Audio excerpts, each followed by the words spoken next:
Good morning everyone. बेटा आप कर रहे थे D and F block elements, ठीक है। ਉਹਦੇ ਵਿੱਚ ਆਪਾਂ ਪ੍ਰੋਪਰਟੀਜ਼ ਆਲਮੋਸਟ ਸਾਰੀਆਂ ਪ੍ਰੋਪਰਟੀਜ਼ ਕਰਨੀਆਂ ਤੇ ਲਾਸਟ ਆਪਾਂ ਕੀਤੀ ਸੀ ਆਇਨਾਈਜੇਸ਼ਨ ਇੰਥੈਲਪੀ, ਆਕਸੀਡੇਸ਼ਨ ਸਟੇਟ ਤੇ ਡੈਂਸਿਟੀ, ठीक है जी। इंपॉर्टेंट अपनी आयनाइजेशन इंथैल्पी ते ऑक्सीडेशन स्टेट ਆਪਾਂ ਕੀ ਕੀਤਾ ਸੀਗਾ, ਆਪਾਂ ਸਾਰੀ ਗੱਲਾਂ ਪੜ੍ਹ ਲਈਆਂ ਸੀਗੀਆਂ, ठीक है। आयनाइजेशन इंथैल्पी ਜਿਹੜੀ ਦੇਖੀ ਸੀ ਆਪਾਂ, ਉਹ ਫਸਟ ਆਇਨਾइजेशन इंथैल्पी ਦੇਖੀ ਸੀ ਤੇ ਆਪਾਂ ਕਿਹਾ ਸੀ ਵੀ ਕ੍ਰੋਮੀਅਮ ਤੇ ਕਾਪਰ ਦੀ ਜਿਹੜੀ ਫਸਟ ਆਇਨਾइजेशन इंथैल्पी ਹੁੰਦੀ ਹੈ ਆਪਣੇ ਨਾਲ ਦੇ ਨੇਬਰ ਵਾਲਿਆਂ ਤੋਂ ਕੀ ਹੁੰਦੀ ਹੈ, ਲੋ ਹੁੰਦੀ ਹੈ, ठीक है।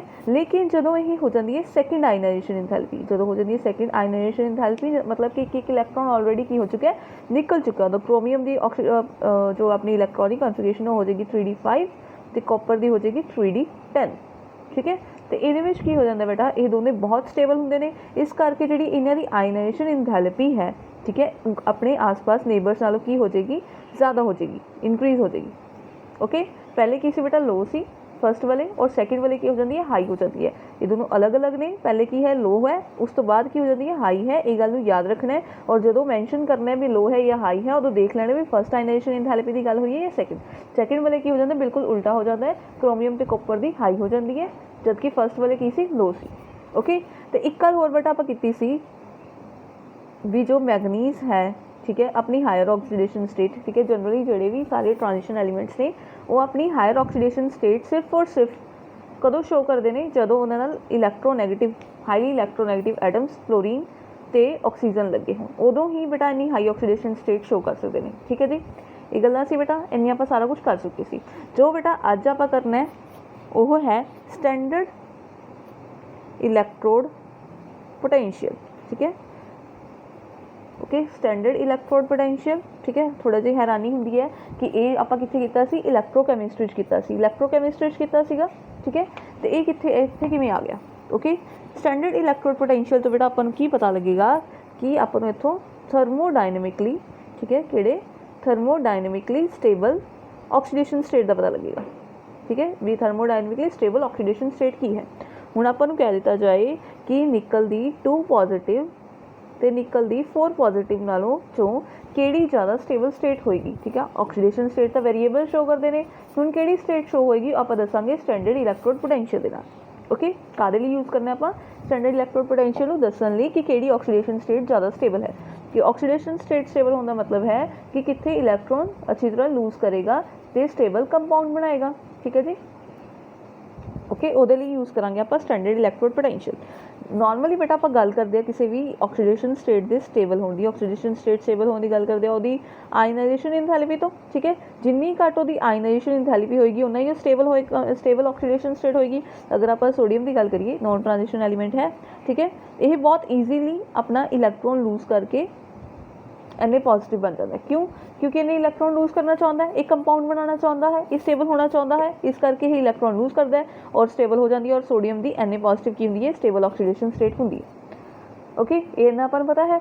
उदा ही बेटा अगर अगर आप मैग्नीशियम को देखा, ठीक है, पहले एक इलैक्ट्रॉन लूज होएगा, ठीक है, पॉजिटिव प्लस एक इलैक्ट्रॉन, आयनाइजेशन इंथैल्पी 1 लगेगी, फिर आयनाइजेशन इंथैल्पी 2 लगेगी और Mg2 पॉजिटिव होएगा, ठीक है। और फाइनली अपने को रिएक्शन की आएगी, 2 आयनाइजेशन इंथैल्पी लगी, ठीक है जी, फर्स्ट वाली और सेकंड वाली, ठीक है, Mg2 पॉजिटिव प्लस 2 इलैक्ट्रॉन्स बाहर निकले, ये होएगा अपने को, ओके।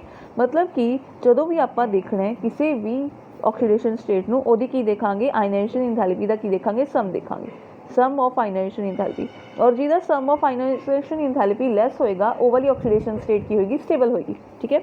अगर अपने को आयनाइजेशन इंथैल्पी 1 आयनाइजेशन इंथैल्पी 2 का सम की होएगा, लो होएगा, इसका मतलब की है कि वो वाली स्टेबल स्टेट है, ठीक है। लेकिन बेटा ये हर एक दे विच अप्लाई नहीं होया, ठीक है, ट्रांजिशन एलीमेंट्स से आके इन्ना खास अप्लाई नहीं होंदा, गड़बड़ी होंदी है। दैन फिर बेटा उत्थे की यूज़ करांगे, उत्थे यूज़ करांगे कि टोटल इंथैल्पी कितनी लगी है, टोटल इंथैल्पी। और ये टोटल इंथैल्पी डायरैक्टली कितना रिलेट कर दिया अपने स्टैंडर्ड इलैक्ट्रोड पोटेंशियल दे नाल, ठीक है जी, स्टैंडर्ड इलैक्ट्रोड पोटेंशियल के नाल रिलेट कर दी है। दैन बेटा फिर आप स्टैंडर्ड इलैक्ट्रोड पोटेंशियल तो पता कर सकते हैं भी किहड़ी ऑक्सीडेशन स्टेट जी है वो स्टेबल है, ओके। नैक्सट बेटा जो भी कोई मैटल, ठीक है, अपनी सॉलिड स्टेट तो एक्वस स्टेट के पहुँचेगा, ओके, वो कली आयनाइजेशन इंथैल्पी इनवॉल्व नहीं होगी, वो होर भी फैक्टर्स इनवॉल्व होंगे, ठीक है जी। टोटल जी इंथैल्पी लगी उन्होंने आप कहता डेल्टा एच इंथैल्पी लगी। लग्या कि बेटा सब तो पहले इनू बेटा कि चेंज करना है, आइसोलेटेड गैसीयस एटम चेंज करना है, मतलब कि सॉलिड टू कि कन्वर्ट करना है गैस। इत्थे किहड़ी इंथैल्पी लगेगी, सबलीमेशन लगेगी, इंथैल्पी ऑफ सबलीमेशन। ठीक है जी। उस तो बाद बेटा आयनाइजेशन इंथैल्पी दांगे, आयनाइजेशन एनर्जी दांगे। आयनाइजेशन एनर्जी तो बेटा की होएगा, इस आइसोलेटेड गैसियस एटम दे विचों इलैक्ट्रॉन रिमूव हो जाएगा और वो पॉजिटिव गैसियस कन्वर्ट हो जाएगा। दैन उस तो बाद बेटा वाटर वाली ही हाइड्रेशन एनर्जी आएगी, एक्वस बनाने मतलब वाटर। ठीक है जी। जो water gaseous two aqueous change करना है, ठीक है, उदों जी एनर्जी लगेगी उन्होंने कहांगे आप इंथैल्पी ऑफ हाइड्रेशन। तो इन्होंने तीनों का सम ही अपने को की है टोटल इंथैल्पी है। ये इंथैल्पी ही आपको दसेगी, ये वाली इंथैल्पी किहदे इक्वल होगी, अपनी sublimation plus ionisation enthalpy plus hydration. ठीक है, इन्होंने तीनों का सम ही यही दसेगी। तो यही इंथैल्पी बेटा आपको दसेगी कि किहड़ा ऑक्सीडेशन स्टेट स्टेबल है। हुण उहदे च किहड़े फैक्टर्स आ गए अपने को, कल्ली आयनाइजेशन इंथैल्पी नहीं रही, हुण की आ गया अपने को आ गया सबलीमेशन की भी और हाइड्रेशन की भी। ठीक है जी। हुण बच्चे जो आप सबलीमेशन सॉलिड टू गैस कन्वर्ट करना है उदों भी आपको एनर्जी देनी पेगी, मतलब कि ये वाली प्रोसैस की होएगी, एंडोथर्मिक होएगी। ठीक है, जो आपने ये देना आयनाइजेशन इंथैल्पी वो भी आप एनर्जी देने वो भी की होएगी, एंडोथर्मिक होएगी। ठीक है, लेकिन बेटा जी हाइड्रेशन होएगी इत्थे एनर्जी रिलीज होएगी, मतलब ये की होएगी, एक्सोथर्मिक होएगी। ओके, की होएगी, एक्सोथर्मिक होएगी। ओके, ये गल्लां पता लग गई। हुण बच्चे गल की करनी है आप ऑक्सीडेशन स्टेट दे स्टेबल होने दी, और स्टेबल होने का मतलब की है कि उस ऑक्सीडेशन स्टेट दे विच ओह रहे। ठीक है, ये की करे और रहे एज इट इज़ वो ही रहे। अगर ऑक्सीडेशन स्टेट स्टेबल +2 है तो +2 दे विच ही रहना पसंद करे। ठीक है, वही मतलब है स्टेबिलिटी का। ओके, तो आपने कि रिलेट करनी है, आप स्टैंडर्ड रिडक्शन पोटेंशियल आपको पता सी बेटा जो आप स्टैंडर्ड रिडक्शन पोटेंशियल देखे सी। ठीक है, स्टैंडर्ड रिडक्शन पोटेंशियल जो है वो दो तरह का सी, सॉरी स्टैंडर्ड इलैक्ट्रोड पोटेंशियल की देख रहे हैं आप, स्टैंडर्ड इलैक्ट्रोड पोटेंशियल दो तरह का है। एक है रिडक्शन पोटेंशियल देख रहे थे, स्टैंडर्ड रिडक्शन पोटेंशियल, और एक स्टैंडर्ड ऑक्सीडेशन पोटेंशियल। ठीक है, ये आप किद्दां देखांगे भी रिडक्शन दिता है या ऑक्सीडेशन दिता है, जो आपू कोई इस तरह ऑक्सीडेशन स्टेट तो सॉलिड स्टेट विच कन्वर्ट किया, मतलब इलैक्ट्रॉन गेन करवाए जा रहे हैं, 2 पॉजिटिव तो इलैक्ट्रॉन गेन करवाए जा रहे हैं। मतलब की है रिडक्शन हो रही है तो वो स्टैंडर्ड रिडक्शन पोटेंशियल है। अगर इस तरह मैंशन किया होए, ठीक है, यदा मतलब है कि सॉलिड के 2 पॉजिटिव चेंज किया जा रहा है, मतलब इलैक्ट्रॉन की कराए जा रहे हैं, लूज कराए जा रहे हैं, लॉस हो रहे हैं, लॉस्ट हो रहा है इलैक्ट्रॉन, मतलब ऑक्सीडेशन। तो वो वाला पोटेंशियल की है स्टैंडर्ड ऑक्सीडेशन पोटेंशियल है। और अपने को जो पोटेंशियल गिवन होंगे जनरली कंप्लीटली वो होंगे रिडक्शन पोटेंशियल, कि स्टैंडर्ड रिडक्शन पोटेंशियल होंगे। ओके, तो आप देखिया सी बेटा कि सब तो ऊपर लिथियम सीगा और सब तो नीचे फ्लोरीन सीगा। ओके, सेंटर दे विच हाइड्रोजन सी, हाइड्रोजन का रिडक्शन पोटेंशियल 0.0 सी, लिथियम का नैगेटिव सी -3.5 समथिंग सीगा। ठीक है, और एदा की सी बेटा पॉजिटिव सी, एदा 2 पॉइंट समथिंग सीगा। ओके, रिडक्शन पोटेंशियल का मतलब सी कि इलैक्ट्रॉन गेन करवाए जा रहे सी, इलैक्ट्रॉन की करवाए जा रहे थे बेटा, गेन करवाए जा रहे थे। ठीक है, और लिथियम अपना इलैक्ट्रॉन गेन नहीं करना चाहता। ठीक है, यही की नहीं करना चाहता, लिथियम इलैक्ट्रॉन गेन नहीं करना चाहता, इस करके उसकी वैल्यू की आई नेगेटिव आई। फ्लोरीन इलैक्ट्रॉन गेन करना चाहता है, मतलब वो वैल्यू पॉजिटिव आई। जिन्नी ज़्यादा नैगेटिव वैल्यू होएगी, ठीक है, जिन्नी ज़्यादा नैगेटिव वैल्यू होएगी वो ऑक्सीडाइज होना पसंद करेगा। की होना पसंद करेगा, ऑक्सीडाइज होना पसंद करेगा। किसी भी मैटल की जिन्नी ज़्यादा नैगेटिव वैल्यू होएगी, ठीक है, वो ओना ही ऑक्सीडाइज होना पसंद करेगा। और जो पॉजिटिव होएगी वो की होना पसंद करेगा, रिड्यूस का मतलब है इलैक्ट्रॉन गेन करना पसंद करेगा।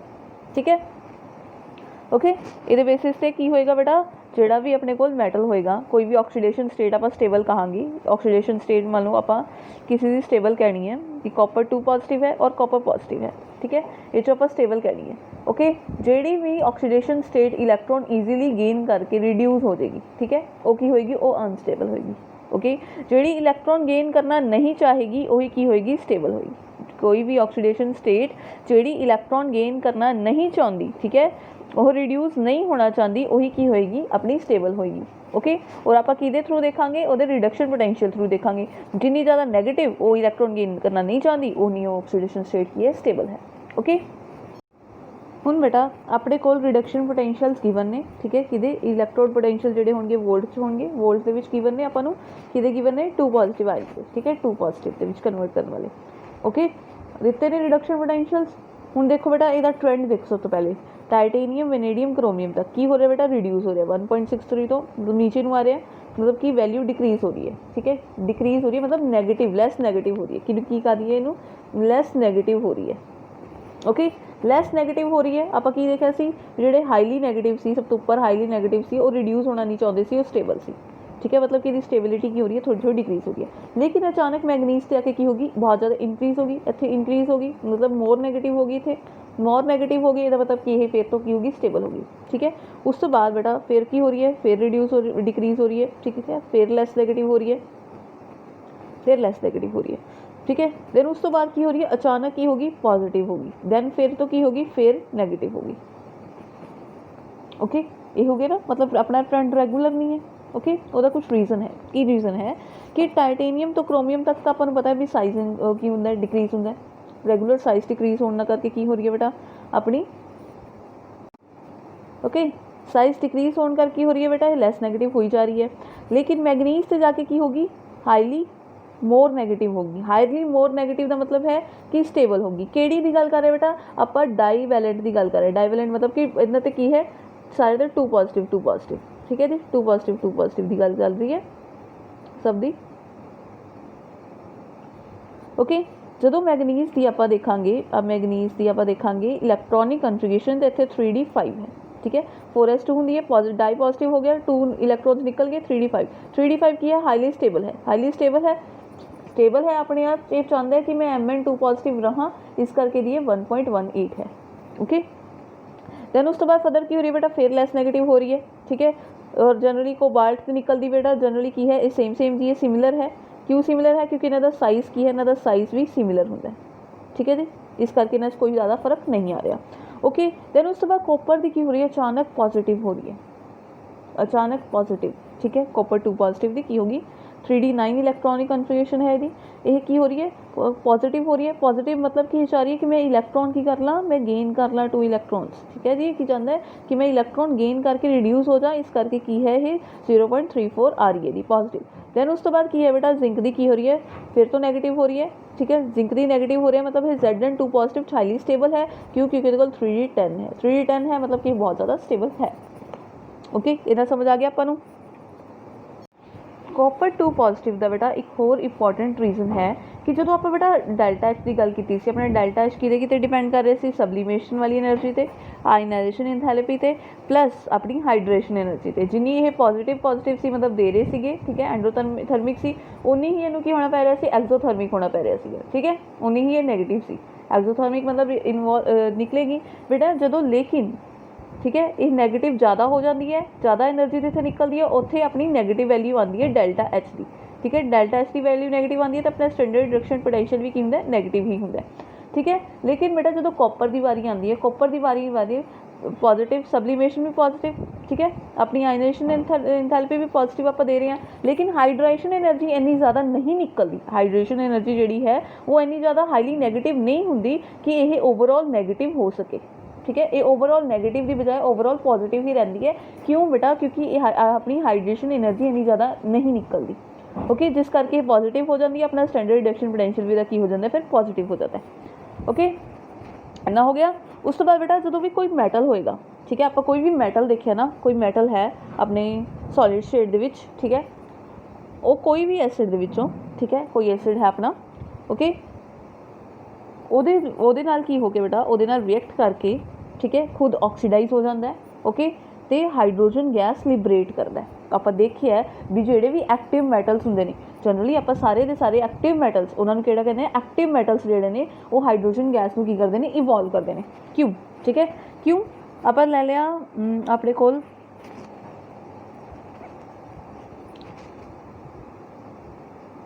आयरन ले लिया आप ठीक है ਉਹਦੇ ਵਿੱਚ H पॉजिटिव कोई एसिड पाता अपने मनो H2SO4 पाता ठीक है H2SO4 पाता अपन पता है कि अपना FeSO4 बन जाएगा प्लस H2 गैस रिलीज़ होएगी क्यों होएगा क्यों क्योंकि ਇਹਦਾ ਕੀ है बेटा ਇਹਦਾ रिडक्शन पोटेंशियल देखो तो हाइड्रोजन इतने हाइड्रोजन का रिडक्शन पोटेंशियल देखो ਇਹਦਾ रिडक्शन पोटेंशियल हैगा Fe का 0.44 नैगेटिव हाइड्रोजन का है 0 ठीक है तो ਜਿਹੜੇ हाइड्रोजन तो उपर ने वो की चाहते हैं कि ਅਸੀਂ ऑक्सीडाइज होइए ਜਿਹੜੇ हाइड्रोजन तो नीचे ने वो की चाहते हैं ਅਸੀਂ रिड्यूस होइए ठीक है। ये हाइड्रोजन तो उपर है ना, ये हाइड्रोजन तो उपर है, कि चाहता है कि मैं की होवां ऑक्सीडाइज होवां, इस करके की करता अपनी इलैक्ट्रॉन लूज कर देंदा है, इत्थे 2 पॉजिटिव +2 ऑक्सीडेशन स्टेट आ जाता है, तो अपना ये की हो जाता है रिड्यूस हो जाता है। रिड्यूस होना मतलब इलैक्ट्रॉन गेन करना, और इलैक्ट्रॉन गेन करके अपनी 0 स्टेट दे विच आ जाता है। +2 तो +1 है, ठीक है, +1 तो की हो जाता है 0 स्टेट आ जाता है। ओके, समझ आया। हुण बेटा जिहड़ा कॉपर है अपना, कॉपर है एक इहो जिहा मैटल जिहड़ा कि कॉपर सल्फेट चेंज होके हाइड्रोजन गैस नहीं दिंदा, ये रिएक्शन नहीं हुंदी। क्यों? क्योंकि बेटा अगर आप हाइड्रोजन का रिडक्शन पोटेंशियल देखिए, हाइड्रोजन का रिडक्शन पोटेंशियल 0 है, लेकिन कॉपर का देखांगे तो की है 0.34 है, 0.34 है, मतलब कि ये तो उपर है। हुण ये चाहता है कि मैं रिड्यूस होवां ते ये की होए ऑक्सीडाइज होए, सॉरी ये चाहता है कि मैं ऑक्सीडाइज होवां, उपर है ना, उपर वाला की हुंदा ऑक्सीडाइज हुंदा, उपर वाला ऑक्सीडाइज हुंदा। हुण हाइड्रोजन की चाहता है कि मैं ऑक्सीडाइज होवां, मैं इलैक्ट्रॉन लूज करा होवां ते की होए रिड्यूस होए। हुण कॉपर रिड्यूस होना चाहता है क्योंकि ये की है पॉजिटिव वाली साइड है, हाइड्रोजन तो नीचे है। ओके, इस करके लेकिन इत्थे की होना पैना, इनू ऑक्सीडाइज होना पैना, +2 देना पैना है, ठीक है। इस करके की है बेटा ये वाली रिएक्शन नहीं होंगी, इस करके ही लिबरेट नहीं करता। और रीजन तुसी की लिखोगे भी कॉपर हाइड्रोजन गैस लिबरेट नहीं करता, ये अनरिएक्टिव या कह रही थोड़ा जिहा लैस रिएक्टिव है। अपनी जी भी पूरी की पूरी अपनी सीरीज़ है वो आप रिएक्टिविटी का ऑर्डर लगावांगे, रिएक्टिविटी का ऑर्डर लगावांगे, ठीक है। तो की होएगा वो की देखांगे भी अपना कॉपर जिहड़ा है वो सब तो ज़्यादा लीस्ट रिएक्टिव है, लीस्ट रिएक्टिव है क्योंकि इसकी वैल्यू की है पॉजिटिव आई हुई है। ये कॉपर जिहड़ा है हाइड्रोजन गैस रिलीज़ नहीं कर सकता, ठीक है, एसिड नाल रिएक्ट करके हाइड्रोजन गैस रिलीज़ नहीं कर सकता। क्यों नहीं कर सकता बेटा? क्योंकि अब रिडक्शन पोटेंशियल देखिए और रिडक्शन पोटेंशियल के अकॉर्डिंग ये रिड्यूस होना चाहता है, ना कि ऑक्सीडाइज। ओके, इन्ना समझ आ गया। हम बच्चे अगर आप स्टेबिलिटी का ऑर्डर लगाइए कि +2 +2 की दी हुई है भी +2 के हाईली स्टेबल कौन होएगा तो कौन नहीं होएगा। +2 के अपनी वो कौन स्टेबल होएगा, +2 ऑक्सीडेशन स्टेट रहना कौन पसंद करेगा। सब तो पहले तो टाइटेनियम नंबर 1 पे, क्यों? क्योंकि -1.63 है, ठीक है। सेकंड नंबर पे की होएगा बेटा, सेकंड नंबर पे कौन होएगा, सेकंड नंबर पे अपना वेनेडियम ते अपना मैगनीज, ठीक है, ये होंगे सेकंड नंबर पे, ठीक है। ये भी हो गया सेकंड नंबर पे, ये भी हो गया सेकंड नंबर पे, सेम है। ओके, उस तो बाद बेटा थर्ड नंबर पे कौन पसंद करेगा रहना, इस अपनी स्टेबल कौन होएगा जो जस्ट इन्हें तो लो होएगा, जस्ट लो केड़ा अपना क्रोमियम, ठीक है, ये हो गया थर्ड नंबर पे। उस तो बाद जिंक फोर्थ नंबर पे, दैन अपना आयरन, फिर कोबाल्ट और दैन निकल। ओके, और सब तो ज़्यादा लीस्ट केड़ा होएगा बेटा, वो होएगा कॉपर सब तो लीस्ट रिएक्टिव है, वो लीस्ट रिएक्टिव होएगा, ठीक है। इन्हें समझ आ गया बेटा। ए सी अपना स्टैंडर्ड रिडक्शन पोटेंशियल वाला, ठीक है जी, वो अकॉर्डिंग अपन ने सब कुछ देख लिया। ओके, हम आप नैक्सट लैक्चर दे विच मिलांगे। Take care.